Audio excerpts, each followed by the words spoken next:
those black bars at the side, but I can't remember how you do it now. I did have a quick Google, but have I got black bars to the side as well? Not now, no. But you're all right. I We don't are know live. Well, we've sorted out all our technical nonsense. How you guys Yeah, going?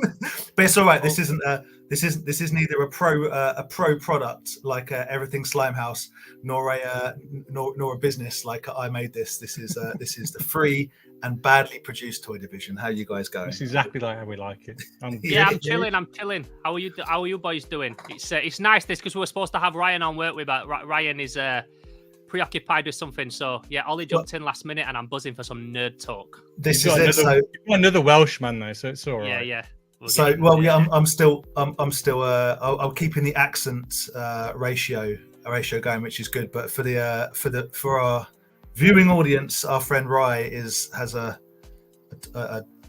appointment with the toilet bowl. He has the flu, and he is vomiting. He is vomiting, and he is not well. And I hope you're better, buddy. I hope you feel better soon, man. But as Theo said, Ollie has stepped into the breach, which really appreciate because these guys know about the toys we're going to talk about, which is going to be cool. So, a quick hello to who is about. El Tender, how you going, buddy? El Tender's always first one. Straight in. It's always there. David, how you doing, man? Amazing to see you on Sunday. I'll show you what I got off David as well. I've got some cool bits. Is it Dave Blade? No, this is David. This is Lost Toys David. Blade will be there somewhere. Hold tight, Lost Toys David. There's lots of Daves, lots of Andys in the toy world. Jody, how you going, buddy? Good to see you again on Sunday again, and thank you for the hookup, which I'm going to show these guys, and you're going to laugh. I think Jody has found and hooked me up with. This is a bold statement, and Theo, you're gonna maybe question my statement. The worst bootleg I've ever seen, and I love it. It's the worst. Yeah, I'm ready for it. Yeah, I'm not being ignorant. I'm just posting the link around my social media. No. You crack on. Well, we sell those people. These nuts. Hello. Kez, yes, mate. Hope you're well. Again, great to see you on Sunday, man. Kez was smashing all sorts of monies on various auctions when I last saw him. So I hope your wife let you home. Yeah, and I hope you got everything you needed. Viper, how you going, buddy? Chaos Creator, yes. Kieran, hello, man. Kev, how you doing? Great to see you on Saturday. Nice toy fair on Saturday. Good to see the guys. Got some cool pickups as well. Had a really cool meet up, Theo, with Rob Klops on Saturday. Yeah. Oh, yeah, he's the guy, man. I'm arranging a meet with him at some point. Did you go to his studio or? He came and saw me and Ryan Enfield for just a catch up and see Johnny. But hopefully we're going to hook up with him soon. What genuinely, not just one of the nicest guys, and he just genuinely amazing guy, but what an interesting character with regards to what he's done to date and is continuing to do career-wise in the toy world. Unbelievable. Sometimes he'll just like send me a random message because like he's seen me post something and there might be like a little toy in background and he's like, oh, that's my guy, I designed him, and it's like something from like one of like the first G.I. Joe like movie series line like vehicle or something, and he's like, I had a hand in that. Dude, 90s action, man. Every bad guy designed by Rob. No way, I didn't even know that. Yeah, absolutely. Just because he has such a plethora of work, it's like he's done things I didn't even know. Interesting, lovely, and again, I've got a couple of bits. In fact, I've got this hat off. Look at this hat. I don't know why I'm leaning in to look at it. It's an ET. Oh, and he's dying. Oh, it says I am not well, and it's ET on live. Ryan. It looks like Ryan. Looks like Ryan's toys and stuff. What are the little mandible things he's got? I think it's like when you're in hospital, right? Yeah. The thing in your nose. Oh, is that what it is? Oh, yeah. It's like life support, yeah. I was going to say, it looked a bit like, do you remember It? 5 Children in It? It had like little mandible thing. Like almost like a wizened beard, yeah. Rob Fox designed the toy for it. Probably. He didn't, but he probably did. The new thing, it's obviously not my place to say what it is, but all I'm saying is keep an eye, and we'll obviously promote it. Not that it needs us, but promote it when it happens. But Rob's new thing is something else. Oh, is it fire? Yeah. I got his other one that is called Ball Lord. That one. Yeah, the ball. With I love how you point at things that are so tiny in the background that we can't see. It's that one. Hey, I can see it. You know, knows what I'm talking about. Yeah. Brad, how you going, buddy? Cuddy, how you doing? How you going? Evening to all. Evening, Gary. Evening, Cy. All sorts of people in the house, and rightly so, because it's going to be an interesting one, and it's going to be weird toys heavy. We're going to do. Yeah, what are you going to do? Al, hope you're good. Great to see you again at the weekend. We don't get to talk about like Dragon's Zord and Lion-O and stuff. I know nothing about. Oh man, I know nothing. No Star Wars, no Power Rangers, no Battle no Beasts. no Black Series. I'm gone. I mean, I don't have expertise in anything, so I don't know. I think none of us do. Expertise in Mad Balls, sure. I say I don't know anything about anything. I've got so many Mad Balls in front of me, guys. It's fine. It's fine. Everyone loves the Mad Balls. Tim, how you going, man? How you going? Vadertron. Good evening, sir. Hold tight, Vadertron. Yeah, I hope you're recovering well from your op, dude. Hope all is on the mend. Adam, big thank you to Theo with all the cool content he puts out, plus great appreciated for us in the toy community, of course, mate. Of course, absolutely. The man's a machine. Cody likes the ET hat. It is ridiculous. My favourite username, Vivinasiv. Yes. Vivinasiv. Vivinasiv. John Lamont. Hi guys. Hello. I do. I know about some balls. Theo also knows a huge amount about Mad Balls and all things. I thought we were just talking about balls. Yeah. Oh yeah. Mad Balls. Yeah. I had a me and Ryan were chatting the other day, Theo, on WhatsApp, and I had a brief count up of all the different spherical shaped toys in this room, and there's over 200, and I felt. Oh really? I felt ashamed, if I'm honest. I wasn't happy with that. Not enough. I was like, oh, that would be dope. Imagine that, like a kid's playpen of balls, but just Mad Balls, like in your house. That'd be a fire. Oh, firing ones. Just full of. We went like when we were kids. We went to so many like parties in like those ball pit places, and so many people got black eyes or whatever, and just people loving balls at each other. Yeah. Just and generally sick from all the disgusting diseases, the disgusting illnesses. Patient zero. Hello, Paul. Hey, guy, man. Oh, Toy Scavenger. Yeah, he does mint videos, man. His videos at the minute are smashing it. Like his quality is like, oof, I like it. I like to see it. He puts the effort in. I love it. Paul is smashing it, and it was great to see you at the weekend, man. Again, thank you for the the things, but also the thing that I stole off Rye. But I'll tell you about that in a bit. But first, I want to say to Theo, massive congratulations on yourself and Rainbow Yawn's inaugural toy production. Absolutely incredible. Sold out in seconds. I tried to get one. I would own one. Had it not sold out in seconds, as I'm sure it's the same for Ali. But well done, man. And how you feeling about it? Oh, it was mad. Like I thought that they would sell out, but not like in seconds. I thought, do you know what? Throughout the weekend, they'll sell out, but literally within seconds. So like, I straight away people hit me up. I know Ryan was trying to get one, and they got hit with a message saying, "We do not post to your area." He posts worldwide. It was just like an error. It just kind of glitched the website because so many people hit buy at the same time.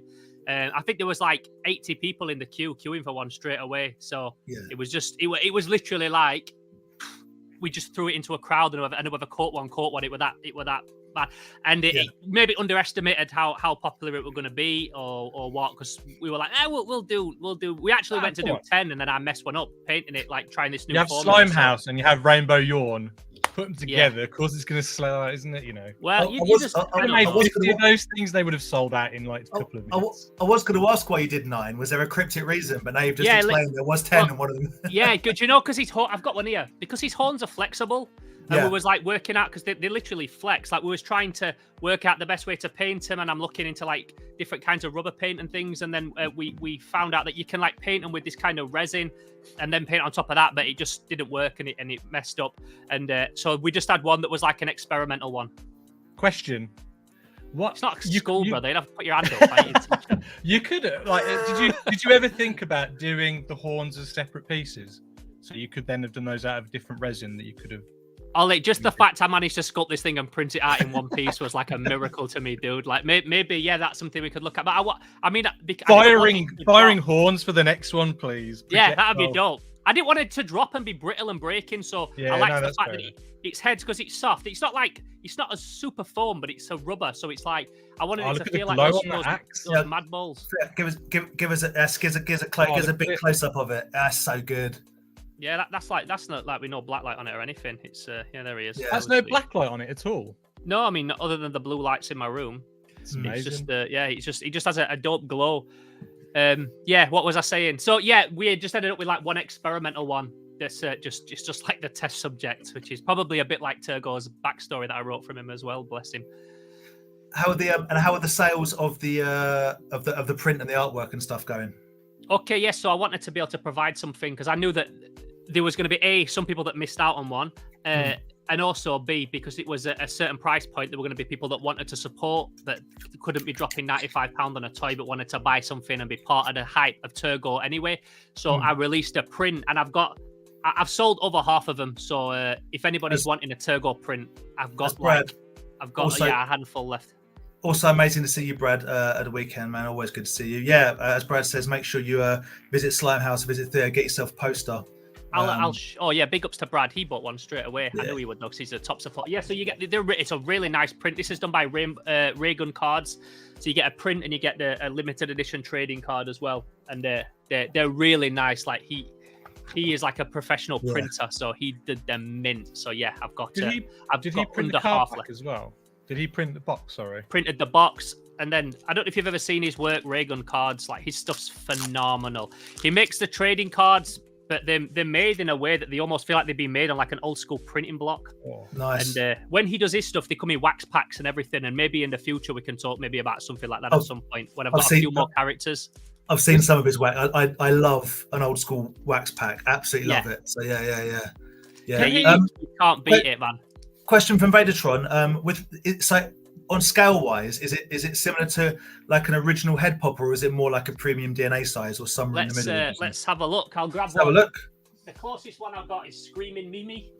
Yeah. So we got so that's Screaming Mimi, and that's Turgo. So he's a bit bigger, stands a bit.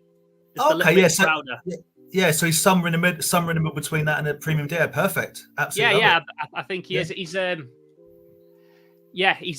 We played around a few times with like different scales on what would be the best size to do him. Originally, we printed him a bit small, and now we're like, no, I want something that feels a bit more grand. So we went with that size. So yeah, he stands nicely with your Mad Balls, your head poppers, but he's he is a little bit bigger to stand a little bit more proud. He's the king. He's got the crown, that's for sure. Yeah, the axe is the icing on the red black cake too. Bloody right. And he's got his little buddy as well, haven't you? Yeah. Then he has his little minifigure. Nice one, Adam. Get involved. Love it. Absolutely, yeah. The minifigure's super cool. Get us a look at that minifigure. Shows the mini. We got Turgo, and we got his little minifigure friend. I like the story behind the minifigure. Solid color, Playmate style, bit Toxic Crusaders, glow in the dark kind of thing. So yeah, he's got his went through a few different sizes, getting Scrock the right size as well. Yeah, like you say, Toxic. Earthworm Jim, just like little side characters, man. That's because of course I'll let you know about that because your main production character. You've got have you moved any more on that? I know you were building it last time, but you only been working. Laser Blast. Wow, so I've got. There he is. Yes. Yeah, he's dope, that guy. And then this was his little companion. That's it. Paint chipped off. Yeah, sick. But I'm making obviously I work for a band called the Psychedelic Porn Crumpets a lot. And, yes, I told you to mention it, Theo. We said, how long is it before Ollie mentions the Psychedelic Porn Crumpets? I'm not taking the piss, bro. I'm not complaining. I think they're brilliant. I think they're good videos.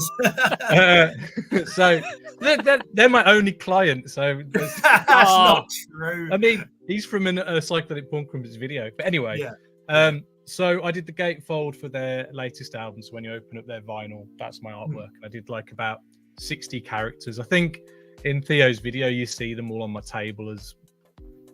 I was that's right. Yeah, like the super multicolored. Yeah. So I made just one of the characters, and there he is there. But you made it big, right?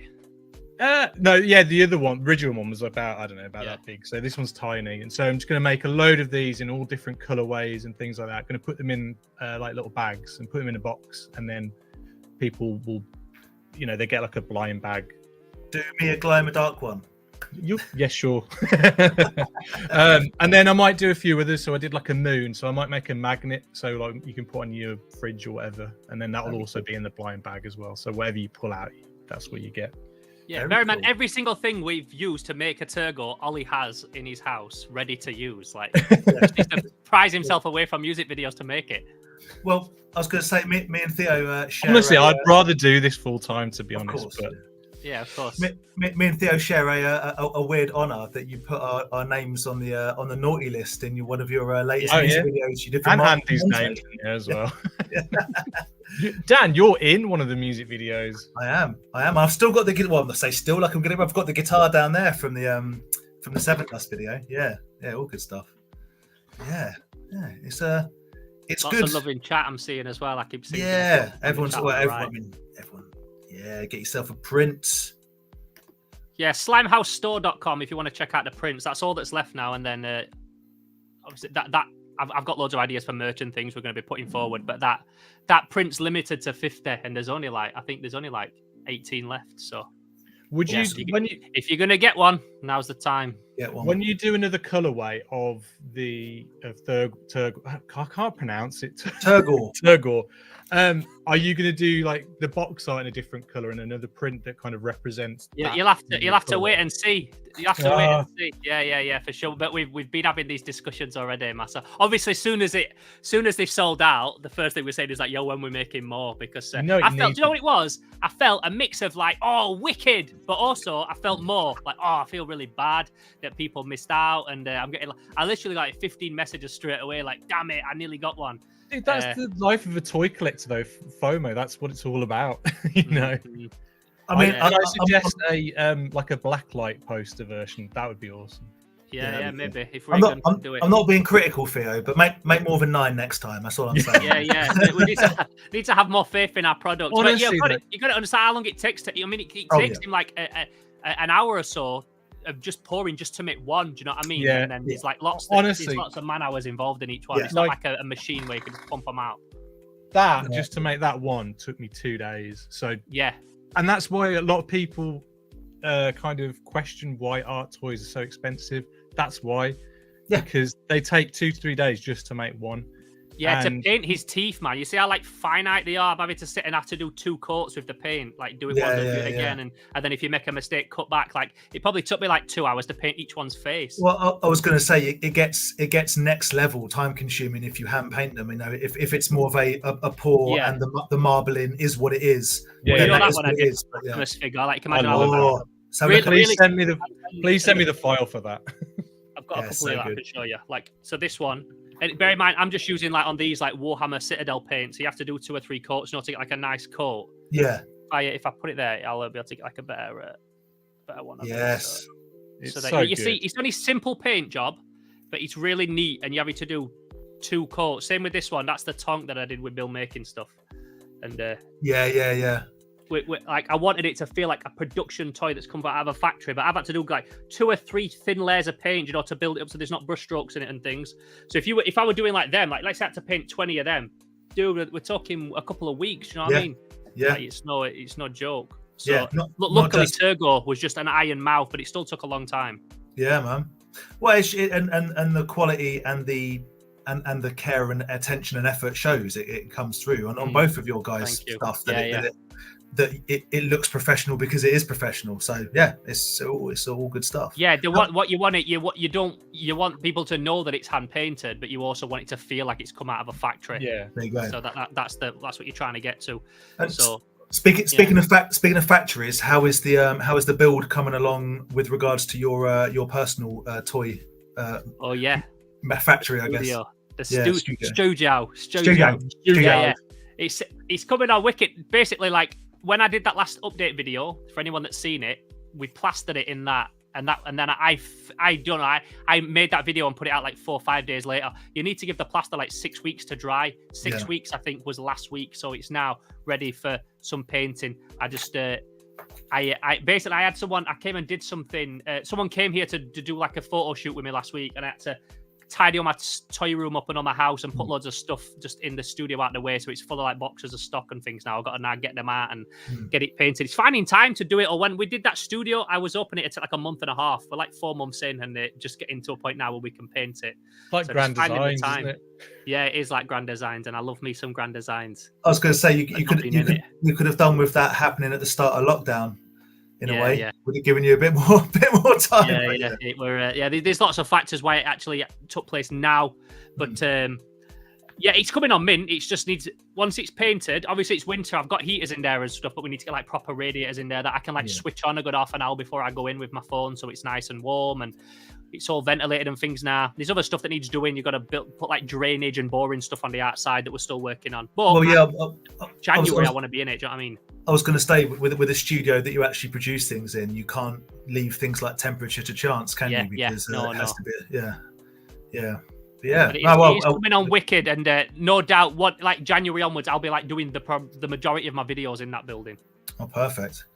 And and we'll have a chat about something maybe for next year. But you look like and in all his videos, you look like someone out of Breaking Bad because he'll have his gas mask on and everything like that for all the fumes. I don't wear that, man. I need to. Yeah, you do. Honestly, that's one of the first things I invested in was a good respirator. Good respirator. My favourite moment from the build was the angle of the picture that was taken of Dave Blade doing the flooring, because he looked like he was in a hostage video. It was like, it's brilliant. Thing is, Dave Blade turned up, and I'm like ready to get stuck in and graft. I've got my dirty clothes on and that, and then he just starts doing it all. I'm like, "Do you want me to do anything, Dave?" He's like, "No, you're all right, mate. Just film." And I'm like, "Okay." So I didn't have to do that much. You know what I mean? Like I've lifted some bags of material. I carried just the asked him questions. I just kept the vibes good. I just went to the shop, got some food. I just kept the vibes good. But yeah, Dave is an absolute machine, man. He smashed it. He's coming back to do me some more, to do me like the rubber skirting around the edge. You know, like that rubber skirting, so you can mop up to it without ruining the wall and things. But well, it's boring anyway. People I dread to think what he's going to be doing in that studio, mopping up. You got mop up gonna make a mess in there.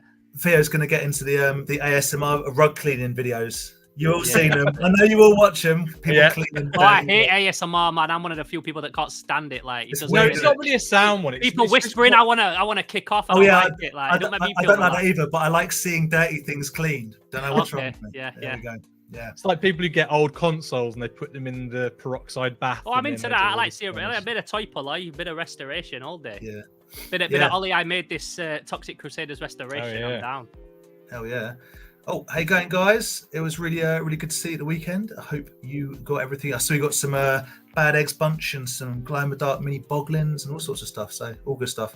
Speaking of Dave Blade, he is selling at the Nebworth Toy Fair on this Saturday the 9th, this Saturday coming up. So yeah, I love how he now owns the nicest man in toys. Come down and meet the nicest man in toys, Dave Blade. Come down, meet nicest man in toys, and give him the lowest ball you possibly can. He'll probably accept it because he's that nice. Take it. Okay, we're being told. Hello, Jason. There you go, man. Show some toys. Fair enough. Let's show some toys. Ollie, have you got anything you want to show this week? You picked up? Sure, Turgo's not a toy apparently that we just showed. But it's Theo, it's an art collectible. Come on, it's not a toy. So I went to B&M to get some spray paint for my latest music video. I know where this is going. I perused the toy aisle and I found these. I didn't even know they were selling these, and I've got the sickness. Ollie, what's wrong with you, mate? Stop it. You're kind of ill. I've got a bone to pick with you, Daniel. Go on. I was listening to Talk Toy to Me the other day. Yeah. Your episode. Yeah. And I hear my name being called out for buying multiple Ninja Turtles. Yeah. Then, I don't know, a couple of days later, you do a live stream. Yeah. And look at this Mad Ball. Look at this same Mad Ball. Look at this other Mad Ball, exactly the same, but in a different color. Mate. It's different. They're all different. Yeah. I only got this one. Come on. He's cool. Like Ceraton. Yeah, and look at that Turbo Pork artwork. It's awesome. Yeah. I think they're fired. Like the only reaction that I ever kept, because I used to get lots sent me by Nima and sponsored and things. I only kept the Toxic Crusaders and then My Pet Monster because they were fire, and those ones are dope. And if I see them in B&M and I see a Mondo Gecko and things and a Mutagen Man, £6, you know I'm gonna have to get involved. The £6 Mutagen Man or Muck Man is It's a no-brainer. Yeah. Okay. So this is something I've made. I haven't bought this.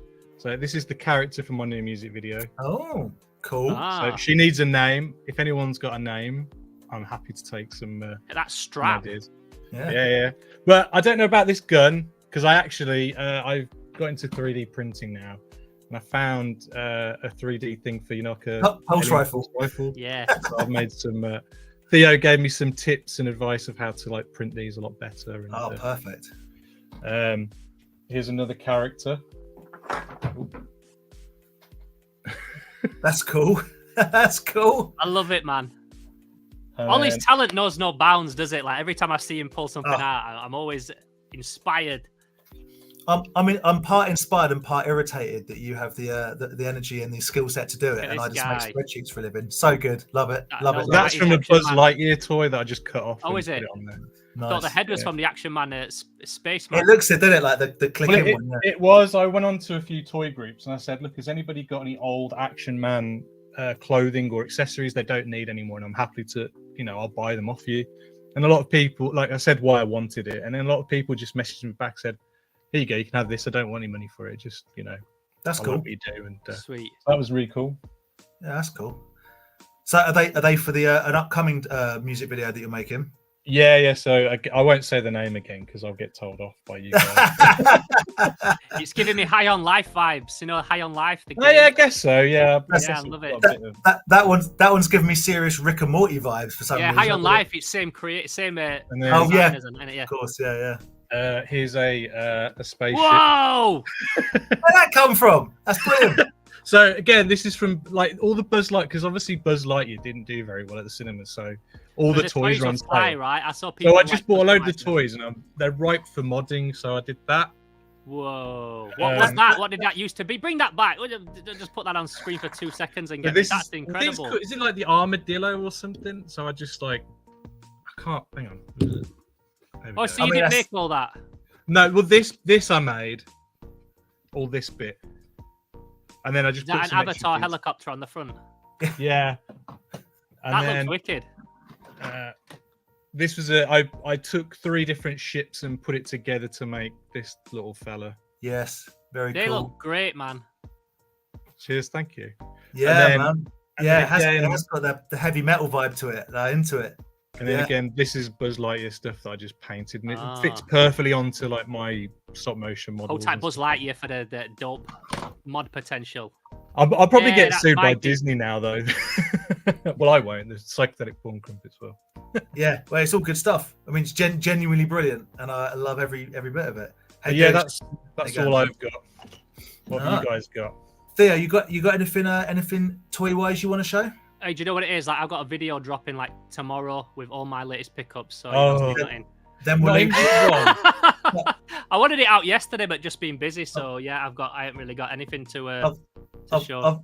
I've got enough just to annoy everyone. So hold on a second. Yeah. You've got lots. That's Ollie has got ridiculous talent. Ollie and Theo are both very, very, very. I'm very fortunate to know you guys. I do think me and Theo should one day collaborate on a music video or something. Oh yeah. 100%. Well, we have collaborated on a couple of things already, so it's not true. It's not like we don't. I'm in your movie. Oh yeah, that's true. as Ollie knows, I'm an ideas man. I don't do anything because I'm too lazy. All great things come from a great idea, bro. It's not true. I own 2 of your records, which I used to be less lazy. That is true. Right, I got some stuff. Only 2 people are going to care about this, and hopefully Theo's one of them. They're right here. Hello. Oh, sweet, sweet. How many of them have you got now? Look at that chin. Look at it. I know. Bull chinian. Where's yours, Ollie? Where's your bat? Where's the go back gang? I don't know what I've got around here. Yeah. So 1, 2, 3, 4, 5. This is bat number 6. That's good. They've got to be like almost all of them now, right? It's getting there. There's 2 more I'm aware of. So yeah, but this is like, as you know, the purple one, purple, green, and blue are like the classics. And this took me ages. He's got a lightsaber. That's not the same, mate. It's took me absolutely ages to find, and it got stuck in customs and all that jazz. But happy to own it. I love these things. Yeah, for real. They're when you're going into Mad Balls and you're going down a bit of a deeper rabbit hole, you start getting into those bats, and they're pricey pieces. Do you know what I mean? There's not many of them around, so they're really kind of full set almost. They're kind of harder to find these days. Oh, quick question for what time are you dropping your YouTube video tomorrow? Oh, I've no idea, Adam. It's one of those that's like it's half finished, and hopefully, if I'm quick, I can get it finished and out tomorrow. Probably be about 8 o'clock. I try and aim for. If it's not, then I'll drop it the next day. I used to be militantly on Tuesday, every Tuesday. Now I'm a bit more. Do you know what? It'd be one a week, and when it's ready, it's ready. Rather than stress myself to get a video out and like half-arse it, and there's little bits about it I don't like. I'd rather. You've got to be happy. You've got to be happy with it, man. When it's ready, it's ready. Once I hit 10k, I was like, look, I hit my 10k. I've got my goal of 10k. Now I'm going to put a video out each week, but I'm not going to stress myself making sure it's every Tuesday without fail. That is fair. Dan, you know the hands of the Madball poppers? Are they? Can you put accessories in their hands? Are they like gripped, or are they kind of like flat? No, No, like they're pretty much filled as fists. Oh, I was going to say it'd be cool to make like miniature bats to put in their hands, like little Madball bats. Did you see my miniature Madball bat that I got the other week? Yeah, I saw that one. Yeah. Oh yeah, in the baseball player's hand. Yeah, from Eric Niller, but they're a little bit bigger. But that would be really cool. Yeah. Didn't Gary get a load of more of those? Who got a load of those? Like those, those sports guys that you bought at Leicester Vintage? Oh, Gary, yeah, Sports Freaks. Gary's got the like the 6-7 inch ones. They're super cool. Yeah, Gary. Oh, are they smaller? Are they? I didn't realize. Yeah, that. there's a whole series about that big, and then they made 3 of the big ones: a baseball player, which I've got, a basketball player, and an American football player, and they're absolutely impossible to find. They would appear in this country. So, but yeah, we'll keep looking. Gives us things to look for. You got a great deal on that though. Oh yeah. Thank you, Joe, at Leicester Vintage. Well, actually, it was Tim. It was Tim and Matt on the day. So on Saturday, myself and Rye and Johnny did Enfield Toy Fair at London Toy Shop, which was really, really lots of fun, and saw Rob and Tony came down, and Gary came down, and Duncan came down, and Al was there, and Brad was there, and it was just a good day. It was happy, and Rob was there, and Rob bought a couple of gifts for myself and Rye, which are very appreciated. This hat, which I absolutely love. You've not mentioned that hat. When did you get that? You've not showed it once. I mean, that's why we're doing. Did I not explain this, guys? I want to talk about my hat exclusively, but also this hat, Ghost Cave. Ghost Cave. What's Ghost Cave? Yeah, toy manufacturer, isn't it? Just another Safubi style. They make. Oh right, nice. I thought it was like some like deep cut TV show that I'd never seen. That'd be cool, wouldn't it? Yeah, no. Yeah. But you don't remember Ghost Cave? Oh, it was fire. Yeah. But this was an unbelievably generous present, and one for me and one for Riot. So the first unbox product, and Rob had a couple kicking round. Hello. Oh, sweet. I like it. Look at them. Yeah, it's just like a little farmery sort of dude. I absolutely love it with the gold tooth. Yeah. So thank you so much, Rob. It was and we'll hook up again. If you soon. paint the other one, the other side, it can kind of match you a little bit. That's the same as mine. I think that might devalue it. Yeah, absolutely. So did Rob design that for Unbox? Sorry? Rob designed that for Unbox? I believe so, yeah. Awesome. But like 100 years ago. That makes me sound like I'm criticizing his age, but a long time ago. Absolutely brilliant. I literally stole this from Rye. Apologies. So Paul Toy Scab grabbed this off another seller's and gave it to Rye, and I threw a fit until Rye gave it to me, which is the last wind-up. Sound like you. Sweet.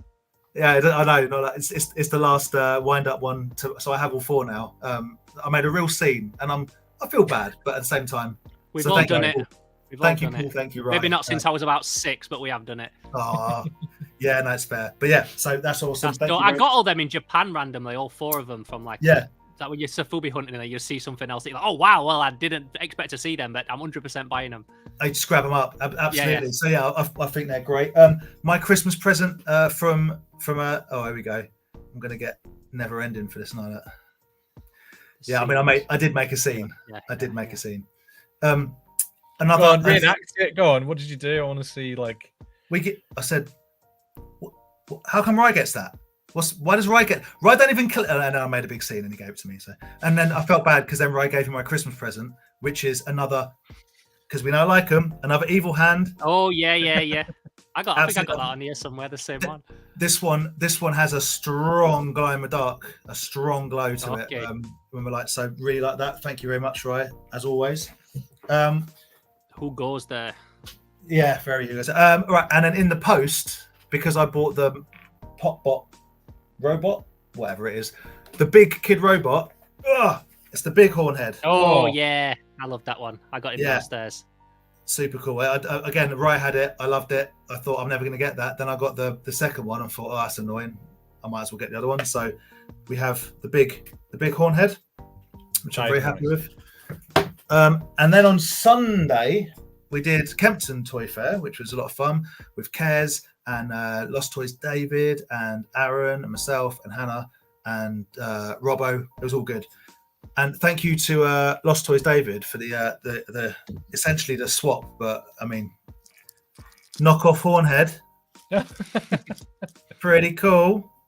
It's as always, it's quite Mad Balls heavy. But What is that? I got that one. What is that from? Is it just like a knockoff? Because his bottom's like weighted, right? Like it's got like something in the bottom of it. I think they do have this one is missing the stopper, but yeah, but it's quite a pronounced shape, which I think is really cool. Yeah, it's just a standard knockoff, but I really like someone pulled his eye out and shoved it into his forehead. Yeah. I think it's really, really cool. And then the classic. I didn't own this until David hooked me up. The classic knockoff Slobulus. Oh, that's nice. Which is paint's nice, so really happy with that. That's awesome. What's that made from? That one, Dan? Is it a foam or is it like a hard plasticky thing? Squidgy, yeah. Squidgy, you know plastic, what? Squidgy Getting rubber. that without his nose chewed off by a little kid and things. That's you know it. Hard you to see find. often. So also from Lost Toys, David, a classic glow in the dark mini we bobbin. love it. We love to I had see the it. purple one of those. I've got my original. I only kept 3 and then 2 of my original little ones, and they're all baby boglins up the top, whatever. But I've never owned a glow in the dark small boglin. It's funny because David, he dragged it out of his loft, so it's got a little bit of like loft rot on it. But I don't know. Yeah. Loft rot. That sounds like a boglin. Yeah, loft rot. We'll call him loft rot. But I tell you what, I love that. He's still got the glow, boys. So yeah, you charge him up and he still shines. So that's really cool. I had one that was like a fish that had like a little squirting action inside of it. That's called a soggy boglin. Soggy boglin. Soggy boglin. Yeah. Now, I love how you said this boglin is a little bit long in the tooth, but he's still got his glow. Still got his glow. Yeah, he hasn't lost his glow. He's still got a twinkle in his eye. That's it. So from Jody, who hooked me up, and I appreciate it. Thank you again, buddy. Do you guys want to see the worst bootleg I think I've ever? It's a Mexican He-Man bootleg. Of course. Nothing would please me more. I don't even know why he asked us. Oh, I look at him. Oh my god. It's hard to show because obviously but everything about this is terrible, and I absolutely love it. I think everything about it's awesome. Look at it. Look how bad it is. I just had to stop myself, so I was saying something really horrible. Yeah. The sword looks good though, to be fair. You say that, and then you see that the sword actually it still has the sprue pieces that it was attached to. Yeah, man. It is rubbish on every level, which makes it Mexican?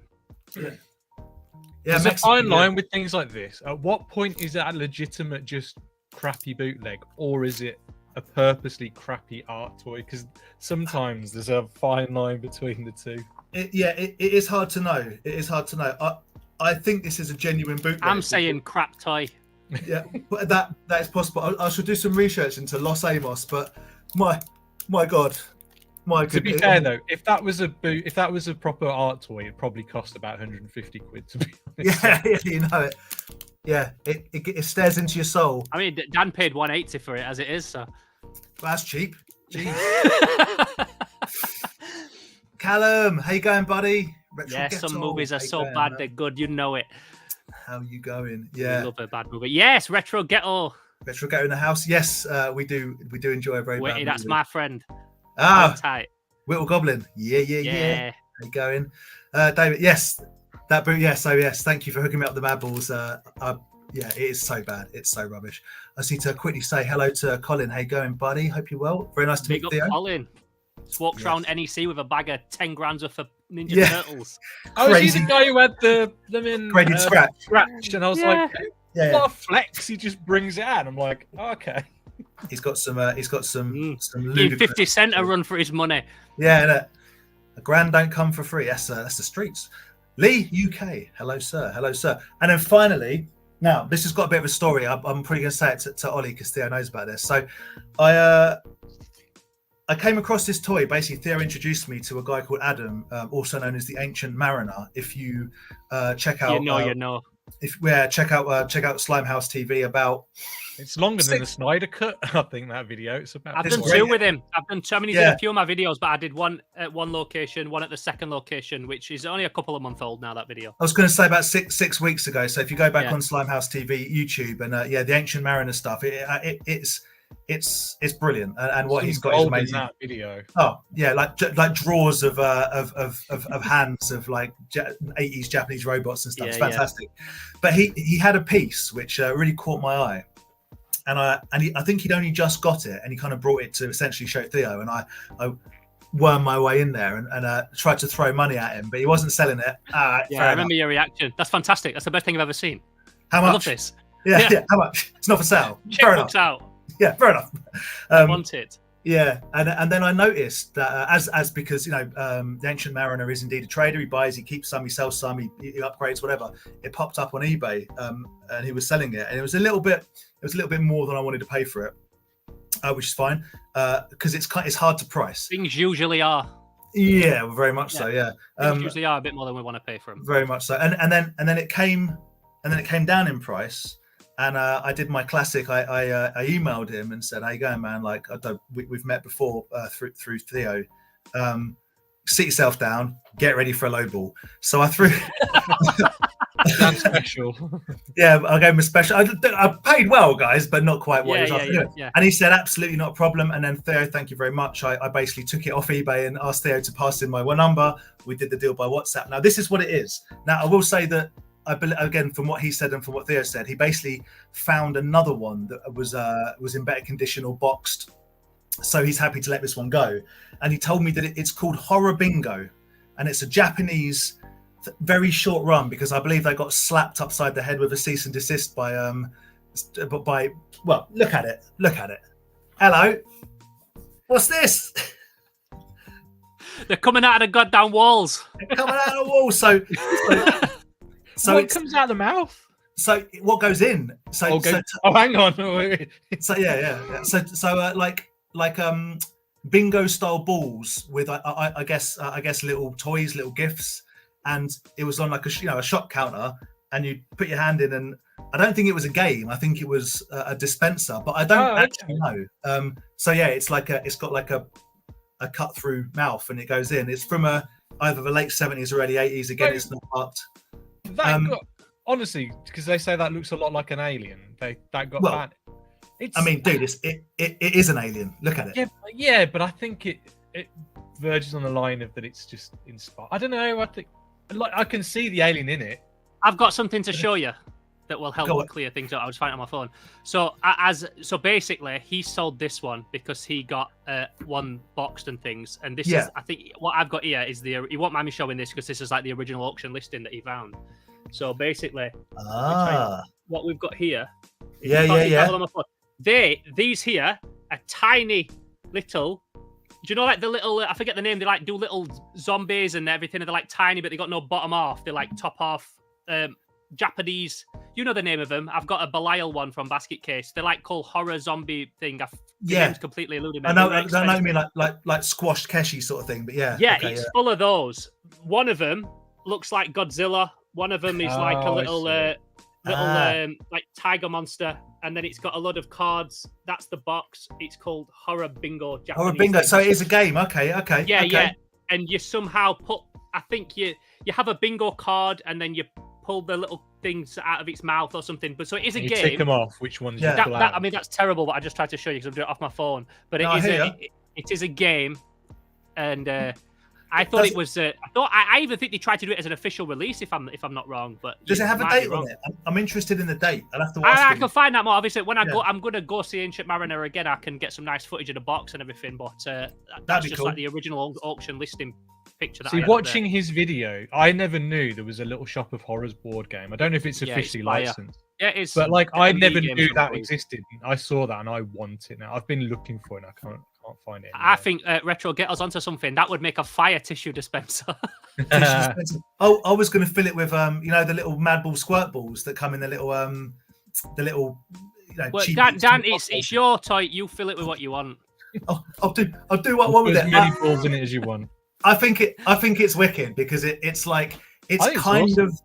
kind of gross out, but not. It's incredible. Kind of big heady, but not. I'm gonna call it. I think it's the prototype Funko Pop. What do you reckon? It's better than a Funko Pop. Yeah, I mean, I wouldn't even put it in the same bracket, but big head, small eyes, big old mouth. I don't know. Bear in mind, I saw that, and then I went to find you guys, and we're like, "Yo, you need to." I got something you need to see. I got something you guys need to see. I found Ryan. I'm like, call Dan. I've got something you need to see. I needed to see it, and it stuck with me. And in life, when it comes to collecting, you see things, and you're like, I don't know what. I can't tell you why I like this so much. I just do. and that's enough for me. So yeah, I'm glad you ended up with it. There's like because I would have really liked it. But the fact it was Mariners, I liked that he really liked it. Then I knew that he'd got a new one, so I was tempted to ask him for myself. But obviously, building a studio and things at the minute, I don't need to be buying a Xenomorph bingo game. So I'm glad you got it. My commitment to you, mate, is when it's time for it to go, it'll come your way. So there we go. I get first dibs. Thank you. Appreciate that. On his deathbed. On his deathbed. The joke is, I'll be I want all my toys melted in acetone when I die. McFlyshaw, how you going, bud? How you going? Jody thinks the He-Man is pants. You're not wrong. It's the worst, but it asks the point. It asks the two questions that I like with bootlegs, which is who made this and why. And I love the color of his top. They're like, who made it? Mexicans. Why? Money. Why? It's like bubblegum pink, man. It's so it. yeah, terrible. What I don't get is the head is painted. Yeah. But the arms are in a flesh-coloured plastic. So why do they do the head? It boggles the mind. Unless the head's part of the torso. I mean, it is. My bigger question is, why didn't they make the... Can you see how the body is not really attached? It's like, look at... Oh, I see. Yeah, the head is attached to the body. Yeah, that's all one piece. Yeah. Even Rainbow Yawn does his head separate for his He-Man. Even Rainbow Yawn does his head separate, yeah. Yeah, pretty terrible stuff. The Ancient Mariner, deadpan straight talking, toy throwing, fist holding Robert De Niro, taxi driver styling dude. Too right. You got it right. Too right. Perhaps Lee's got an idea. Perhaps I could fill it with cereal and use it as a bowl. I feel like I might start a new strain of Xenomorph work. Yeah, the Ancient Mariner has like the most expensive stuff just in boxes, just throwing it around is funny. Like, he's an absolute vibe. Like, I vibe with that guy. I had such a good time whenever we hook up with him. He's one of them guys as well that, like, judging from your videos, because he's in the same way as like a Johnny, Monkey Johnny, maybe Joe from Leicester a little bit, Craig from Nerdbase. They see so many toys come and go, and with Ancient Mariner, like a lot of really weird, one of a kind or rare to this country stuff, that the stuff they keep in their personal collection is like really worth looking at, because you know that it's going to be either absolutely berserk or it's certainly going to be in like great nick or whatever. And some of the stuff he kept, even if it's not expensive or not rare, it's always interesting to me. It's pretty cool. But anyway, so weird, totally unnecessary alien. I don't know what I was thinking. I don't know why I do this. I'll tell you guys, this is an exclusive. I haven't got it yet. So you know James Groman. Yeah, you know he sculptor. You know he designed that massive Madball. Oh yeah. Oh, that guy. Okay. Yeah. Check back with me in a couple of weeks. No way. Yeah, I was having an incredibly poor day at work, and some things conspired. So we'll see. Yeah, that wasn't cheap. Okay. But I got scared of the Japanese website the day it was launched. It's Black Dot. The day it was launched, I was like, well, I want one, and I went on the website and I got overwhelmed by not being able to understand any of it, and thought, I'll come back to this later. And much like Theo's Turgore release, there was no later. It sold out very, very quickly. But yeah, so I've found one on the second-hand market. So we'll see. We'll see, 100%. Yeah. He does some great stuff. I love the big man thing that he did, the Xenomorph. Everything he does, everything he touches just turns to gold, doesn't it? So if you were going to own one, that's the one to own. For me, I mean, the style that he has is just so typically him, isn't it? Yeah, he makes like the big tusk, like the big elephants, and everything's got a big inspiration for me, that guy, in terms of like creating stuff with lots of little fine details like hidden in it and stuff. That's what I was going to say. I thought you obviously know who he is, but I thought he might be an old inspiration for you, because the kind of it's almost like big up to date Warhammer in a way to me. The way that it's really fine detailed, but painted like an action figure, and that's what I like. I like a lot of high detail stuff, but then painted simple, so it feels like it fits with your Warhammer, with your playmates and things, because that's what a lot of the Toxic Crusaders are, like really detailed sculpts, lots of little bits of elements going on, and bits of pustules and creatures attached to them and all sorts of stuff, but then just one solid color. So that's very much what I'm going for with my stuff. Well, I think that's why, if I was pushed, I would say that Playmates are my sort of top tier toy manufacturer, because I mean, I know there's hundreds, but you talk about like the big ones, the NECAs, the state of the art, that consistently make that fire. So like, I love me some Kenner. Don't get me wrong, you know I love Kenner, but Kenner, a lot of that stuff is a lot more simple and things, and it's more about maybe the idea behind it that I like. We were talking like Kenner Terminator and Predator and stuff. Yeah, a lot awesome, but a lot of reuse and a lot more simple. But then, you're talking about like Playmates. So some of them sculpts to this day are still so flawless. They're so dope. And they're all unique as well, weren't they? But what I think what Playmates gives you almost to a figure. So all the Turtles figures, all the Toxies, all the just all Earthworm Jims, all of it. Skeleton Warriors, all that, They all have. I know it's a bit cheesy. Just they've got, every figure has a personality. For real. Whereas the Kenner stuff, as good as it is, some of it to me is just a bit stale, like you say, because a lot of it might be repurposed or whatever. And loads of it's still great. I guess what I'm saying is I'm yet to see a Playmates figure that I hate. They're normally really, really good. So they're like punk rock, aren't they? They're like they're cool, they're funky. They've got like such a vibe to each one, whereas some stuff like the Kenner won't. Do you know what I mean? And it's like, do any of you follow? None of them feel like copy pasted. Do any of you follow Does Machines on Instagram? I don't know. So he's a painter from America, and he paints up all Playmates figures. Oh, yeah, I've seen it. And like the detail he brings out, it just shows how much detail and, as you said, personality in these figures, especially when you paint them and you bring them to life. Like, all the detail that's in Muckman and things like that, it's just absolutely killer. And it's just a lot of it's probably lost in that solid paint job. So if he's like picking out all them little individual details. Did you see the Tox Heath that Rainbow Yawn made? Like he took some elements, sculpted some bits, and just did like a whole mashup, and that he's individually painting all those little pieces and things. Like we were talking earlier about creating a toy and painting individual bits. He's painting individual mushrooms, and like I think he's got like a Coke bottle around its feet and all sorts of stuff. It's so good. Do you know what I love about Rainbow Yawn more than a lot of toy folks who make, like, a lot of toy people who like make their own toys? They gatekeep all the information. They don't want to tell you what paints they use. They don't want to tell you what resin they use because they want to keep for themselves. You ask Uncle Matty any question, he'll just answer it. He'll tell you, I'll just use this. This is what I use. I love him to bits. He's such a nice guy. And like, if you watch his like live videos on Instagram, he never talks. Well, sometimes he does, but sometimes he just places his camera. He's either got some rave music on, some jazz. It's whatever mood he's in, and he's just cooking away, making his toys. And it's. I was going to say, I like his commentary when he's doing the 20 quid. You know, that's wicked when he does that. I enjoy the commentary of like, well, let's see what we got here then. And I like that. That's fun. But to go back to Playmates, I think. I've said this before, and I apologise, regurgitating myself. But a lot of my collection previously was like NECA, McFarlane, just lots of stuff. But if you can end up with quite a dirgy wall of like greys, browns, greens, like really earthy. Oh yeah, I've said that with NECAs, McFarlane. They're dope individually. You put 50 on a shelf and it's just one big brown mass. Right. So I walk in the room and you're like, it does it a little. What have you done? You haven't broken it. It's a scale tail. I need his backpack. I haven't got his back. It pisses me off. Sorry, I haven't got his backpack. You were saying, Dan. You were saying before. I'll send you mine. You can make a mold of it.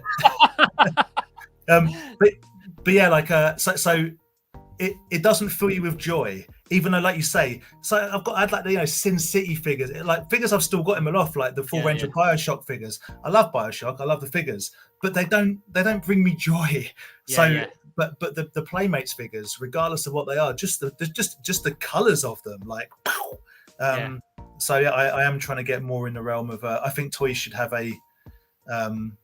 Not all of them, some of them aren't, but just as a whole wall, it's nice if it can pop a little bit, and it makes me happier than the dirge. Although I say that, and I've just added like, but that's fine. They'll find a spot somewhere. Do you know the maddest thing that you said it? Like when I knew that Mariner had like one of those for sale, those aliens. And I pictured the colours in my head, and I'm thinking, if I have that on my shelf, will it just get drowned out with the other stuff? Because it's like a dark black with like some dark blue and green. Yep. And I'm thinking, probably once it's there, I won't even notice it's there. That's what I thought. I think it's funny that you'd said that. Yeah. I don't disagree. So placement. You need to kind of maybe surround it with. I mean, your lighting game is on point. Mine isn't, as you can see. It's literally just lights up the top. I need to. I've got shelves all around. I've got like cabinets and shelves and stuff around. But you there. can see the color. You can see the color of all the. Oh yeah, for real. You can. It's not like a series. White makes it pop more than anything. You've got some nice, just normal light on the white shelves, white wall. That makes the colors pop more than anything. A lot of mine get drowned out. My room is a vibe rather than like. There's nothing worse than toys. Detolf just filled with Black Series that just is a homogeneous mess of colours. I hear you, but again, horses for courses. I know. That's fair enough. I used to like bulk, like army build. Like I used to like bulk, and then you go, actually, I'd rather have like colour than just loads of one thing or whatever. But exactly what we just said. You see, I'm at a point now as well because I've been making stuff. Like there's things that's not I ain't even put on my channel yet that I'm working on. Like I showed you one earlier. I'm at a point now where it's like if there's a toy, there's old stuff that I'm on the hunt for. I'll always be on the hunt for. But because I can create my own stuff now. I'm just like, should I buy a toy or should I just spend a few hours sculpting something for myself and printing it and working on it, make a YouTube video out of it as well, and I'm at that point now where I can just be making my own stuff. I said it to Ollie before, like I'm really at a point now where making something myself in the exact way that I want to do it is more desirable than going out and spending a bunch of money on something that I'll forget about once it's on the shelf. Did I not refer to you and indeed Ollie as like end of level bosses of the toy world? That was cool. So you know what I really want? I want I want my old He-Man. I bought my old He-Man. Oh, wouldn't it be nice if I had like the rare ones that I didn't have growing up? So I've got like the weird, the flying fists. I've got all them. Oh, you know what I want? I want like a custom. I've got like a big one, a custom one, a one-off. Oh, you know what's interesting now? Bootleg He-Man. I'm bored of really weird, rubbish He-Man. And then you get to the point where you're like, I'm gonna make my own He-Man, and that's where you guys are at. You decide you want something, and you can make it yourselves, and it's awesome. Yeah. Especially with because I'm such a fan of Playmates, everything I make is like Turgore's his own thing, but like this kind of stuff and like my crush room, he's here. They're in that like Playmates style where they're like slightly stepping forward. The proportions are a little bit exaggerated, and the solid color, and they feel like they could just fit in on the Playmate shelf. I can be creating fan homages to stuff that's from like films and games that I like in the Playmate style, and then my own characters in a Playmate style. Like I'm buzzing. I don't need to go out and like find a half coat really expensive and things to put on a shelf with the others. I'd rather make my own. If I find a half coat at a nice price, buzzing. But I'm not going to be paying up for stuff. It's nice to go out and hunt for it if I see it. I still go toy hunting. I still film NEC and everything, obviously. But just being able to make my own thing in my own style, but Playmate style, but my own version. That to me is more appealing right now. It's one of the like scale is quite important to me visually, and obviously everything can be all over the place, but if in the same line, I like it to be in the same scale. It's just a personal thing. And so, am I excited that Premium DNA are doing Earthworm Jim Run? Sort of, but not really, because it's a completely different scale. Like it doesn't fit with the Playmates versions. It different scale, different vibe, different everything. I wish that. So, if for example, if I had the ability, my interest would be, well, I'll take the unproduced Earthworm Jim Series 2 they never made. Let's have a crack at that. Yeah, 100%. Yeah, which is exactly what they're doing now. Crusaders. Sorry. That's what I'm gonna say. Yeah, the Trick or Treat Studios. They're doing the characters that didn't get released, but in the style of the Playmates. So you want them to just be able to put in the shelf, almost like you found them in a time machine. Do you know what I mean? Or a vault, or they made them and they can fit in with the others. And that's what I like. That's why I'm not into like the Moto Origins and things, because as much as they still look like an old He-Man, they've got all this articulation and they're too flashy. I don't want flashy. I want it to feel old school. I'm also not confused, but it interests me as to who that is actually marketed towards when it comes to things like that, because it's not children, it's people our age. But for real. And some people our age love that. No, like Ollie's got all those Super 7, I believe they are, all the Muckman and the Krang and the Leatherhead. They're fire, they're fly, like they're so dope. And after seeing them, there is a couple I wouldn't mind, but in general, it's again someone that wants something that's a bit more high-end, detailed, and a bit more flashy. Part of me, I agree with you on things like the Muckman and the Mutagen Man, but part of me is because they're just sized up versions of the Playmates toys. They're which is awesome. Colin's saying he's listening to us, but he can't help but looking over Ollie's left shoulder and looking at all the toys behind him. Well, Ollie's a Turtles man like you, Colin. Yeah. The thing I struggle with scale is because I sculpt mine by hand. Like, because Theo does his digitally, so you can scale them up however you want on the printer, can't you? So you can have them however tall you want. So I tend to like sketch mine out by hand or on the computer and do them to the scale that I want. So I wanted it to be like a Playmate scale, but as you can see, it kind of it goes bigger and bigger. As I started to build it, he just got bigger and bigger and bigger, and that's the thing I struggle with. So because now I've got a 3D printer, what I'd like to do is just do a buck body that's even just like it's almost like a stick man essentially. Oh, I like that. So you can work on that. Just work off that and use that as a scale. So still will be handmade, but I'll have like a just its frame. A good example. I'm going to show you something. It's for a video, so I'm going to take all his hands and his arm and his legs off and things, so you can't really tell who it is. But this is one that I printed last night, so I'm just going to show the sides. That's like a figure that I printed last night. And then I decided, it's a bit too big compared to the Blasphemous, because I want everything in scale. It was a little bit too big. So I just went and just printed out another one a little bit smaller. The exact same, just a bit smaller, and that's all you're seeing because it's for a video. Not that anybody's that bothered, but it's I want to show it. But while we're talking about it, that's exactly what it is. Another good one is, I'll grab it, it's here. Do you know the little minifigure that comes with Turgo? Yep. That's the one. But the original one I printed out was that big. And we made him so we didn't waste resin when we was making the axes.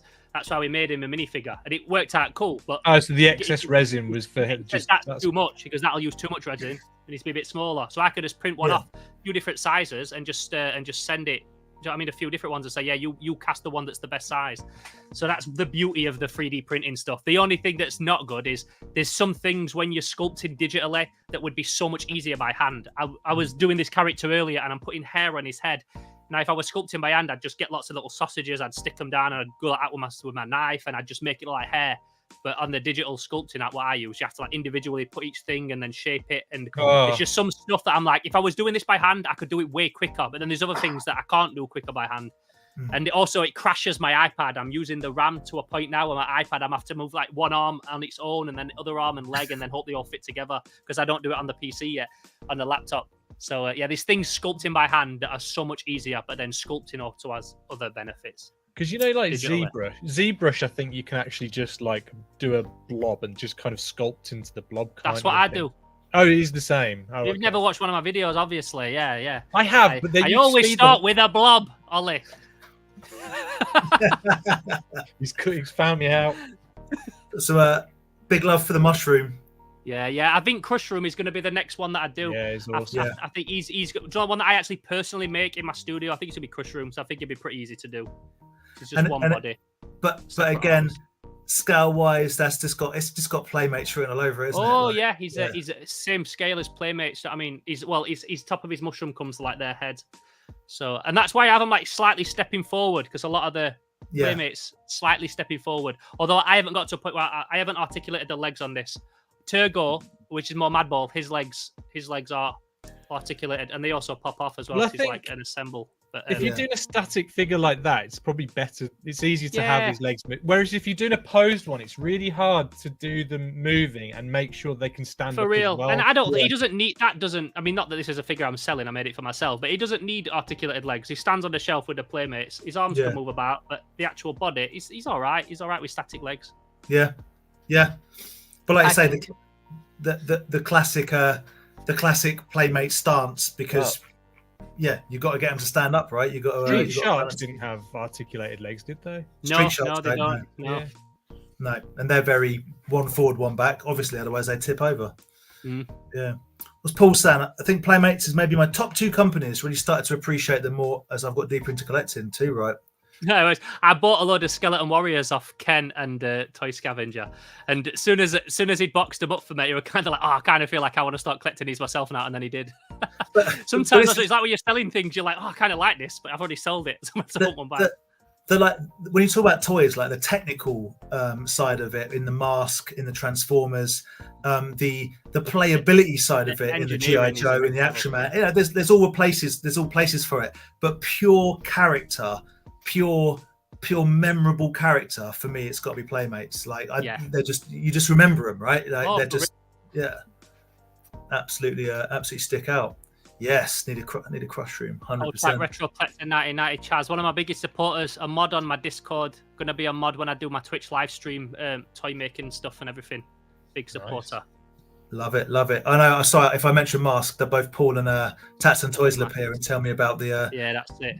The Chilean variant of the Cliff Dagger legs or something. You guys are crazy for it. These nuts, Theo, are you using ball joints or magnets in the limbs? So for these ones, it's just like a prototype I made for myself. It's just a peg that pushes in. But Turgo actually has like a peg that pops in, because he's made of rubber. You can pop him in and out, and he can do his thing like this. Makes a really nice, satisfying like little pop when you take his head out. But yeah, so these are like a peg. It's not a ball joint. But toy wise, if I was going to make this as an actual figure, then he will have pegged arms or ball joints. I don't know, but he won't just have a push fit peg like that. That's just for my prototype. Yeah. See, I prefer that to magnets myself. I prefer it to feel like as authentically. Yeah, he's got a magnet on his head just because I put one in just for the display. But I don't think I'd have magnets for anything I mass produce. It's one of those. It's like when you start doing it, it might be like, do you know what? We have to do magnets, but I want to have pegs and joints. I want them to feel as much like an OG toy as possible. I don't want to knock anyone like Emio Ventures, because those figures are amazing. I think he uses magnets, doesn't he? Yeah, his stuff's but his turtle creations are absolutely incredible. Like genuinely incredible. I don't know about you, Ollie, but the more I see Turgore, the more irritated I am that I didn't get one. So, I know. Really, we just have to. Like I said, we are doing more Turgo. They'll never be in this colorway, but we are doing more Turgo. There's lots of things coming with Turgo. There's things that I can't even talk about right now that are coming with Turgo that are going to be mind blowing. I would never even expect it. You can see whatever you want. The NDA that I've signed says no. Yourself. you would know, working in the professional industry, working for music videos and stuff. You have to sign things, and I can't say now, but there is going to be things in the future that are going to be like, I never would have expected it myself. So buzzing with that. So it's not the end goal of Turgo. Are you going to work with Rainbow Yawn again, or are you going to try and go like? Oh no, great! I said to Rainbow Yawn the other day when I hit him up, like, we're doing some more. I says, look, for the foreseeable, Turgo is mine and his. I want him. I mean, he's the one that helped me bring this thing to life. It's got our logos on his feet. Love it. For the foreseeable, Turgo is myself and Rainbow Yawn, and it would only stop being if he were like, I'm happy for you to crack on with your own thing now. I'm doing my own thing because I'm loyal like that. That's cool. Fair. That's very fair. Other than I guess toy production and whatnot, have you got anything else lined up in like sort of next year, Theo? Any more horror shows and that sort of stuff in the pipeline? Yeah, for real. I mean, I'm gonna be at ToyCon. We're all gonna be at ToyCon next year, and that's already started to be like put into the E4. I want to do more traveling, man. I've got like some really cool people as well to go hit up, like collections and things that I wanna get to. As you know, I do so much on Slimehouse. There's so many different types of videos I do, whether we're toy hunting, whether we're visiting someone's collection, like when we went to see Ollie and Toys R Us or Ancient Mariner. And then the toy making thing is the thing that I want to push the most. Right now, it's probably, in terms of the things on my channel that people want to see, one of the lower end of things that people go there to watch. So like, I go film the NEC, boom, view straight away on it. But I don't want to do that. It's a niche market, people that want to see a toy production from conception to production, but I love it. I mean, most people... They don't want to see how the sausage is made, apparently. Well, what it is, like, do you know what? Hold tight, Callum, Retro Ghetto, that's locked in. Like, I was talking to him the other day about, like, what thumbnail I should use for a video, and there were, like, a few different options, and it was... One of them made the video look a bit more toy hunter. One of them made the video look a bit more toy production. And he says, do you know what, Theo? He says, the thing is, you can go on YouTube and watch 50 people right now have dropped a new toy hunt this week around the world, toy hunting. But what you do when you do with the toy production, the studio build, there's only like you doing that in your little field. So just own that. And I'm like, yeah, do you know what? I get that. So I like to go out, film the NEC and stuff. I'll always do that. But I don't want to be just a toy hunting channel. I mean, I'm a creative. I want to create toys and toy hunting. I want that to be a side thing I do to the main thing. I also enjoy your. I mean, you and Ed do similar, not similar videos, but I enjoy your deep dives and toy history. He does like more toy histories, but you would take like a specific line and go into it, like the Resi Evil stuff and things like that. Yeah, I love doing that. Yeah, Building a diorama. So, because what I want to do is, do you know something like building that diorama? Because to do that Resident Evil documentary right, you have to. I think I preferred the second video where you made it. When I made it, yeah, I want to like. I mean, that took weeks to build all that diorama. As you know, Ollie, you do this stuff when you do that big Christmas thing that you built took months. So if I can like incorporate a bit of like I talk about Twitch streaming, live streaming, building the stuff for it, and make a bit of something from that and get some audience and revenue from the actual building side, rather than just spending weeks doing that behind the scenes and then putting out like a Resident Evil documentary with those backgrounds. I want to do more diorama things. I just need to incorporate it more so that it makes sense for the time that I spend on it. Yeah. It's like what you said to me. It's like those kind of videos are evergreen, more so than the toy hunts and stuff. Oh, yeah, for real. So while they may be slow at the start, they'll eventually... Well, because the content of what's in it is always going to be interesting. Yeah, exactly. Toy hunting is interesting, but it's also phases and time and whatever. But a lot of people will watch that NEC drop the first weekend, but then they ain't going to go back and watch it over and over again like the Resident Evil ones, like one of those comfort videos you keep going back to, I'd like to think. But they're more likely to watch the next NEC drop than the previous one, whereas the deep dive into a specific series is forever. So also, how YouTube... Sorry, Ollie, what were you saying? I was going to say, I've watched your Resident Evil video about 3 or 4 times, I think. Oh, that's wicked. Do you know, it's just nice to have on. He's slowly becoming like my Mighty Max video, like one of my most viewed every month. But so what I was just saying is how YouTube works is it helps to kind of piggyback off your last video. So this is like a bit of YouTube insider for anyone that's watching that wants to have a YouTube channel or anything. What I found, because I've been doing my channel years, but it's only in the past year and a half, the past year, that I feel like I found my flow with what works on the channel. And this might change in a week because YouTube is such a beast and the algorithm is like that. But you kind of have to piggyback off your last video in a sense that if I do a toy hunt video and I pick up a King Ghidorah model kit in that video, the next video, I might show a few pickups and build that King Ghidorah model kit. And then anybody that's... So what happens is a lot... Just to go back to what I was saying before, put a pin in that. Most of your videos don't even get seen by your subscribers. When I drop something, like 20% of my actual subscribers watch it. All the other views come from people that's just seen it on recommended. So... And most people don't subscribe, as you know. They just watch it. The next time... So if they watch that, next week, your video will again get recommended to them. They might not subscribe, but it'll still get recommended. So let's say the third week, your video gets recommended to them, but it's not toy hunting anymore, it's toy production, so they don't watch it. Then that video doesn't get recommended. Your videos don't get recommended to them again for a while. Yeah, you have to have like a consistent... off your last one. Yeah, you have to consistently bring a similar vibe. Well, look at Callum, he's nailed that. Like... Every video is kind of feeding the next one, and he's like nailed that. And no disrespect to Callum, that's my boy. But a lot of his videos, you could watch one, you could miss 4, and then you could watch the next one, and this is the same vibe. It's him. He's going out his charity shop hunting. He's doing a bit of building in his games route. It's all very similar vibe every week because I'm doing stuff that's all over the place. It's about enchanting people in that just like that vibe of video, so that they're like, I don't care if Theo's making a toy, I don't care if he's toy hunting, I just like Theo and I want to watch what he's doing. But that's the hardest audience to get. I guess the similarity is you have to sell yourself as the product, regardless of what it is you're presenting. That people will need to check, which is the hardest thing to do. Whereas if you're a Ninja Turtles channel, every week you're getting a Ninja Turtles video. Yeah, that's what it is. But if you're doing lots of different stuff, like Ollie, you do lots of different things. Yeah, fresh Star Wars drop, not a problem. So we'll say hello to Tony. Hopefully catch up later on. Great to see you the weekend, buddy. As always, Thank you, Tony. Thank you, bro.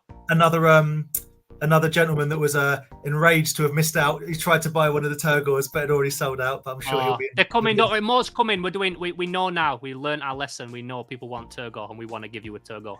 So has Matty got to make some more molds then? Because obviously you could only make like say out of one. Oh yeah. I mean, we need to get to a point with the mold like before, like the axe, for example. He made 1 axe mold and poured all the axes, whereas now we probably could do having 10 axe molds. See, the thing is, the more you cast these and pull them apart, the more they get. Yeah, that's it. They deteriorate. So we ideally need like 10 heads that we can pour at the same time, rather than 1 and then pour it and then another one. I say These Nuts has got an idea. So that would mean that Turgore has officially made it when we get knockoffs on the market. We'll get some knockoffs going. Oh, that's a good idea. Shall I do a knockoff? Yeah, Ollie, who do we know that knows how to make molds? Get yourself a knockoff, mate. Build your own one. You need a Turgo That's first. a There's good only idea. 9. I don't need yours, Theo. I'll make my own. It'll just be this big because he's put too much clay on Yes, it. massive, like full size. It's a giant head. Yeah. Oh, Callum, do not skip 4 of Callum's videos. Watch them in 3 then. Okay, 3. Yeah. But yeah, but the sentiment I agree with, that if you're providing a consistently quality product, you get return custom. If you're providing a consistently quality product, but 1 week it's this and 1 week it's that, then there are people that will veer more towards. I messed my algorithm up doing all those Dragon Ball Z watch alongs that I did last year, that because people wouldn't watch that, but they watched the Tuesday drop, but not the Friday drop, and you constantly. I know now if I'm doing consistent kind of videos, my interaction and things has been way better. I've got a lot more followers and subscribers from just doing consistent things. Yeah. And even if the video's different, they're kind of interlinked. I'm talking about this toy, but I'm talking about the studio as well. We're referring to a toy that I picked up, and it's all if you miss a drop now of mine, you're gonna miss out on what we're talking about in the next video. Yeah. So I guess similar that Ollie, me and you would never ever miss a Red Letter Media video. Yeah. You just yeah, regardless of what it is. Yeah. That's it. I'll watch whatever they put out because they're the most valuable followers, people that just like you and want to support what you're doing, regardless of what direction you're going in. Because next week I might want to go film a studio build where we're at Kev's factory looking at signs and brackets and things. It's not toys, but it's part of the toy factory, which is part of the Slimehouse, and that's what I'm working towards now, building that audience. As Dan said, we're big fans of Red Letter Media. They did one episode where they just read out heavy metal band names to each other and just laughed at how stupid they were. And I've probably watched it 4 times, Ollie. That's the kind of guy that I am. Paul said before to me, no one wants to see Paul. They want to see you, Paul. We just want to see with toys. A mixture. They want to see toys, but they want to see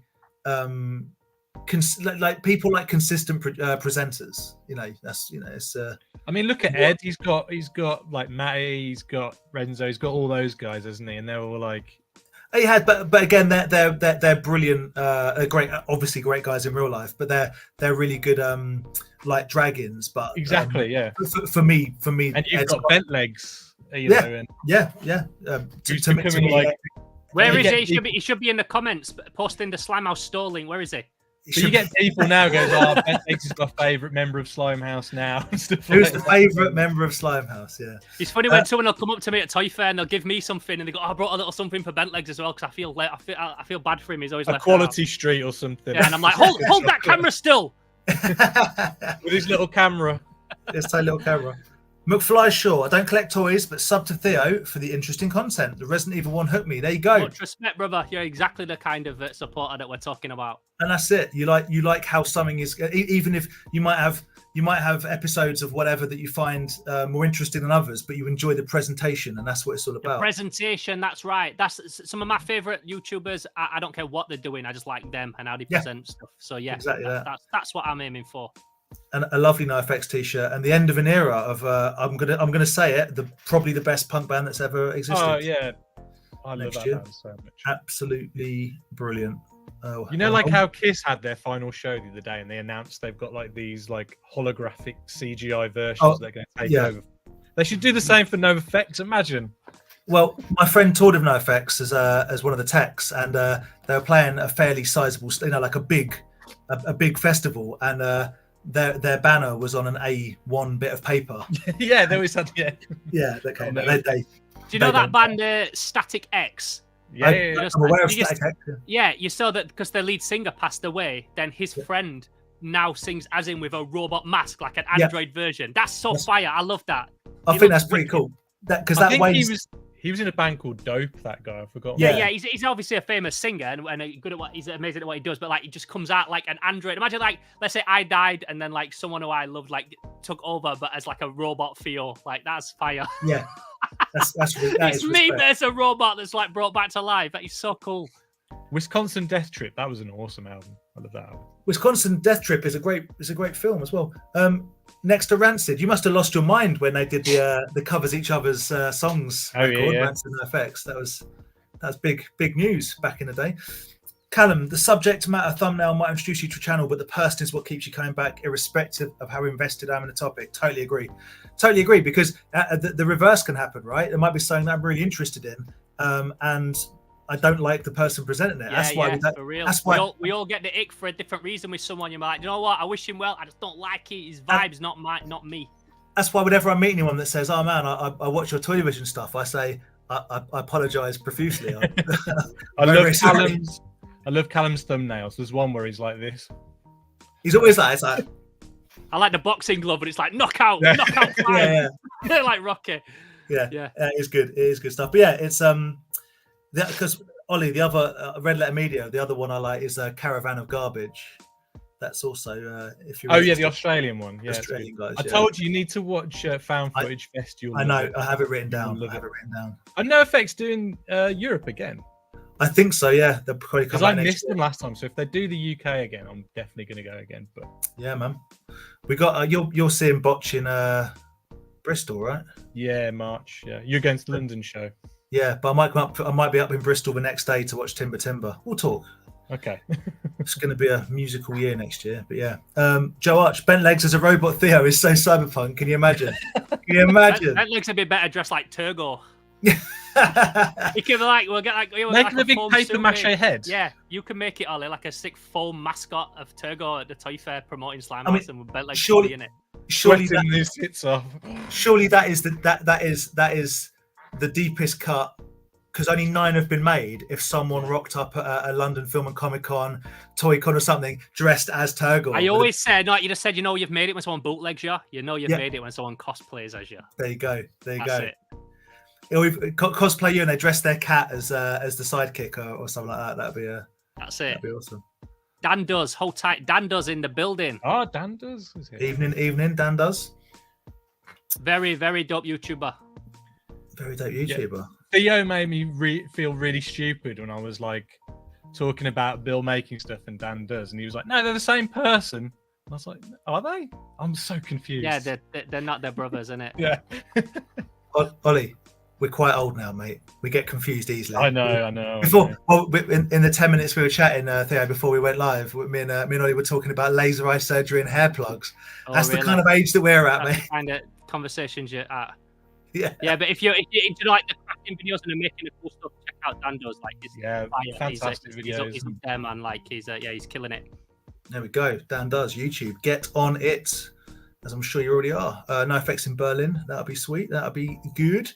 Loves Theo drops. It's got him back into painting figures again. I think Ben and Rye are back into painting Warhammer, and Oh, is that what he means? Painting Warhammer and stuff? Yeah. Oh, I don't know about Gary. He'll have to let us know what kind of figures he's painting. But certainly, there's been a resurgence in my group of people of enjoying painting Warhammer figures. I think it's quite relaxing. I wanted a little nosy in that load of stuff that Andy picked up, all that old hammer. I saw some stuff in the pictures. I'm straight in his inbox, like, oh, let me have a look in that box. I see there's a Nurgle Greater Demon. I see some skeletons. I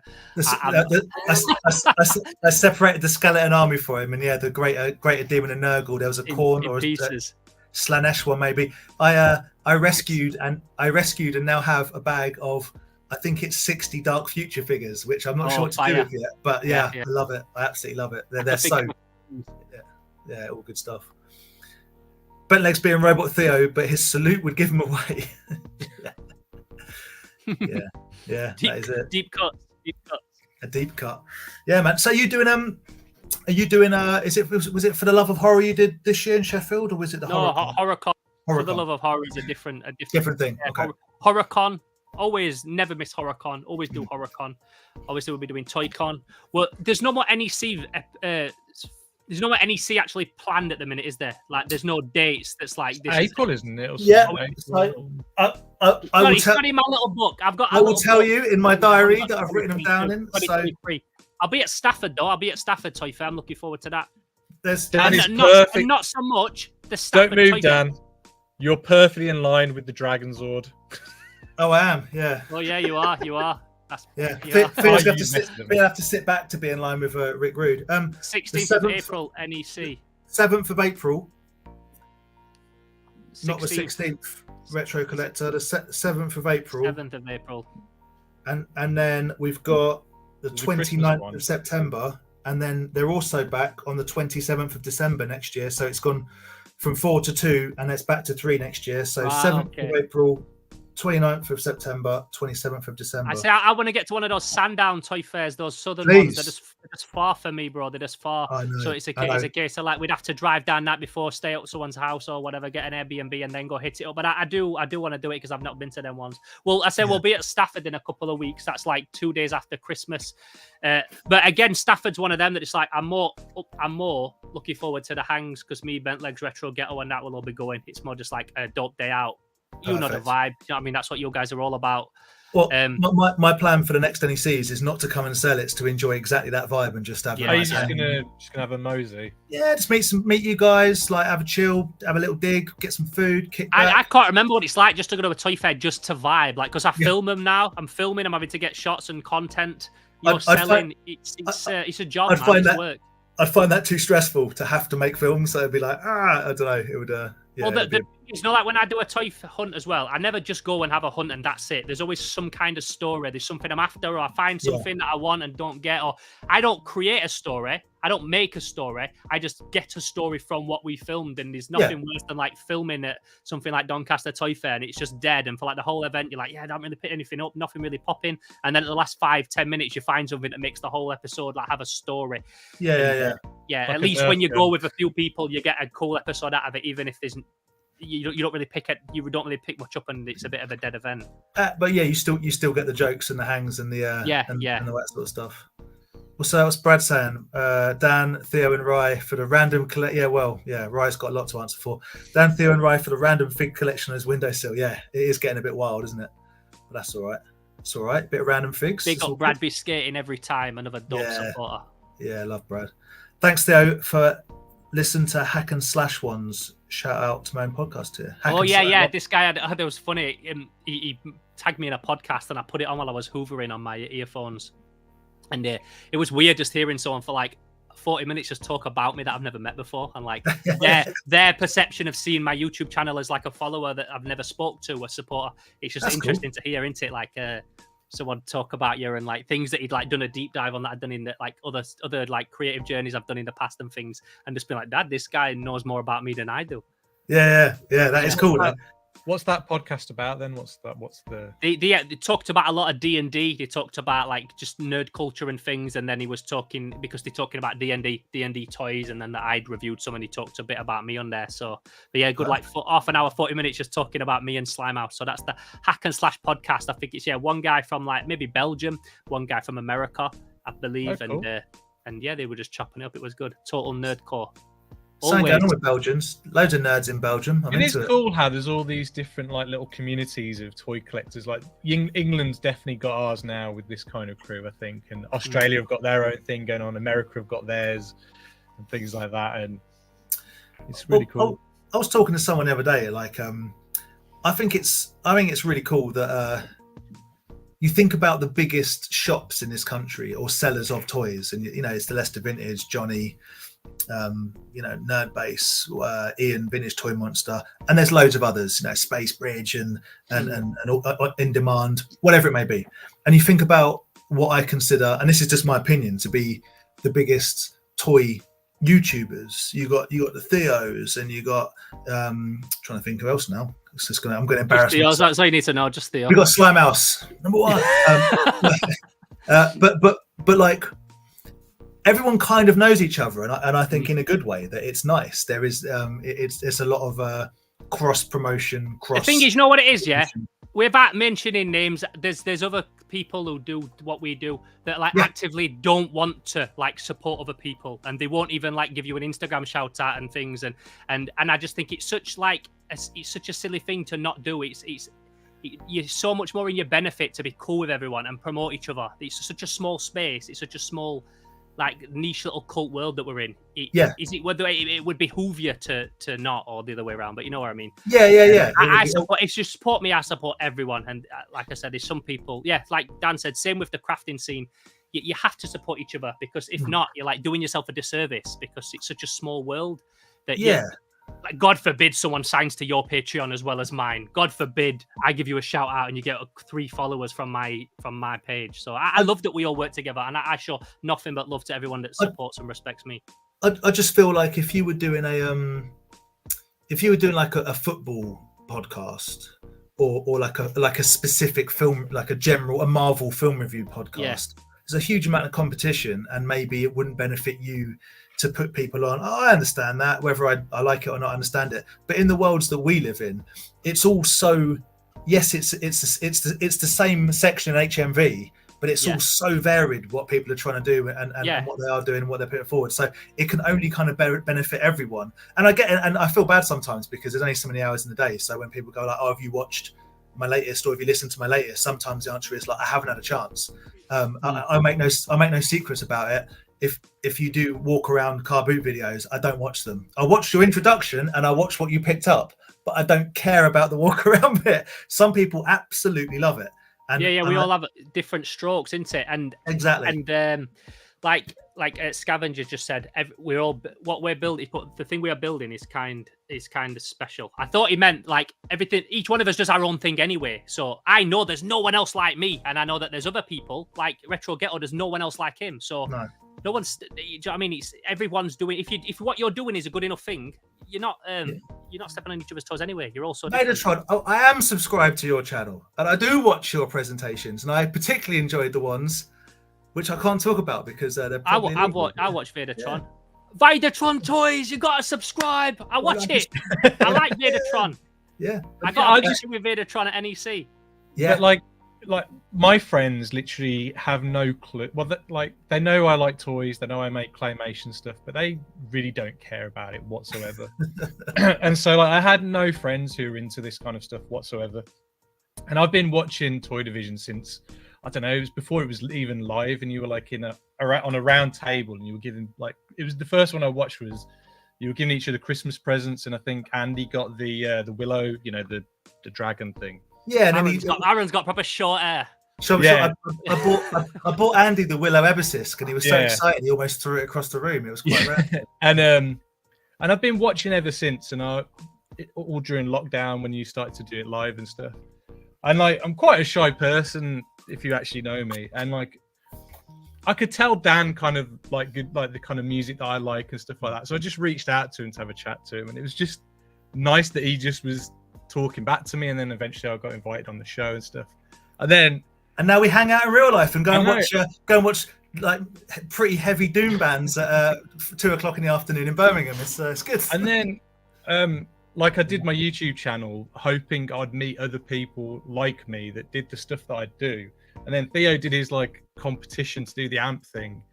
And I thought, well, I'll just give it a try, whatever. And then the next thing I know, he's around my house filming at my house. And, I've become good friends with Theo now. And it's just like, it's amazing. And I love it. It's the moment you said you were good friends with Theo. He's crying now. He's off. He's out. He's done. Can you hear me? I'm still here.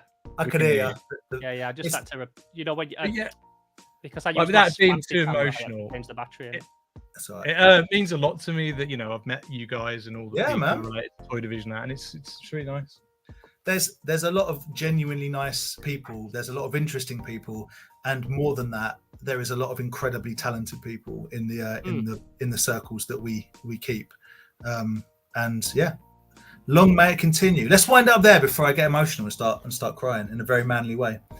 Because we're over 40 now, we just cry easily. That's just crazy. Yeah. Are you over 40? Yeah. Oh, I'm not quite there. Yeah, shut up. But no, I didn't think in it that toy life must keep you young, because I thought it was all like all the same age. No, man, I have Mad Balls that I bought when they came out. That's how old I am. Yeah, tragic. I turned 40 in September. Yeah. Well, thanks so much for having us on, dude. And it was like, especially Ollie, obviously coming in last minute because thank you both. Ryan, but yeah, it's been awesome, man. I always like that nerd talk. When you said that Ollie was coming on, you're like, oh, do you mind if Ollie comes on? I'm like, no, man, let's get nerdy. I'm down. Let's do it. I'm looking forward to it. And I was buzzing about this all day. So it was a highly enjoyable chat. And this is the point. It's just like friends talking, which I enjoy. So it's all good stuff. Next week, Andy's back from America. So next week I think it's back to me, Andy, and Aaron. America. we have some special boxes to open from our friend, so we'll get involved in that. And then the week after, it's the Christmas quiz, which i.e. Rye will be hosting, so that'd be cool. This Saturday on the 9th, get yourself to Nebworth. There's some cool sellers. Duncan's Toy Fair, Robbo's selling, Dave Blade, lots of new sellers as well. I'm going to try and make it myself if I can. Nebworth, did you say? Nebworth. I've never been to. I need to go check that one out. Yeah, it's a lot of fun. So I shall say thank you guys again, and we'll end the stream. Everyone have a lovely evening. Enjoy the rest of the work week. If you have to, thank you everybody. Always a pleasure. Thank you, Dan. Thank you, Ollie. Always a pleasure. Yeah, we wave until the credits. We wave, and I've hit the button twice, and